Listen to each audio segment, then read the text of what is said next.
Drama serial मेरी बहुओं की आने वाली एपिसोड में आप देखने जा रहे हैं कि फबीहा ईमान से कहती है कि अब बहुत हो चुका है।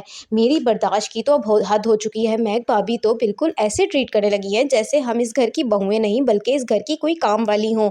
मैं ये सब कुछ हरगिज़ बर्दाश्त नहीं कर सकती। मैं इस माहौल की आदी नहीं हूँ। तो ये सुनते साथ ही ईमान कहती है कि तुम सही कह रही हो, अब तो कुछ ज़्यादा ही होने लगा है। महक भाभी हद से ज़्यादा ही हमें बुरी तरीके से ट्रीट करने लगी हैं। अब हमें कुछ ना कुछ तो करना ही पड़ेगा। तो ये सुनते साथ ही फबीहा कहती है कि मैं जाकर अंकल से बात करती हूँ।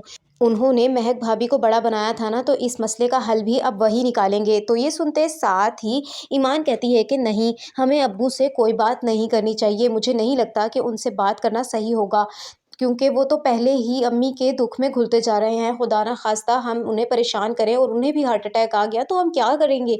तो ये सुनते साथ ही फबीहा कहती है कि तुम सही कह रही हो, अंकल की तबीयत पहले ही ठीक नहीं रहती, उनसे बात करना सही नहीं होगा। लेकिन अब हम और करें भी तो क्या करें, हमें कोई ना कोई हल तो निकालना होगा। तुम ही बताओ कि हमें इसके अलावा और क्या करना चाहिए। तो ये सुनते साथ ही ईमान कहती है कि मुझे लगता है कि तुम्हें अलमीर से बात करनी चाहिए। वो जाकर अलियान भाई से बात करेगा और अलियान भाई खुद ही अपनी बीवी को समझा लेंगे कि वो ये सब कुछ ना करें और इस घर में मिलजुल कर रहें। तो ये सुनते साथ ही फबीहा कहती है कि मैं अगर अलमीर से कोई बात करूंगी भी ना, तो अलमीर जाकर कभी भी अलियान भाई से अपनी भाभी की शिकायत नहीं करेगा। मैं उसे जानती हूँ, और अगर चलो उसने कर भी ली ना, तो अलियान भाई कभी भी अपनी बीवी के खिलाफ नहीं जाएंगे।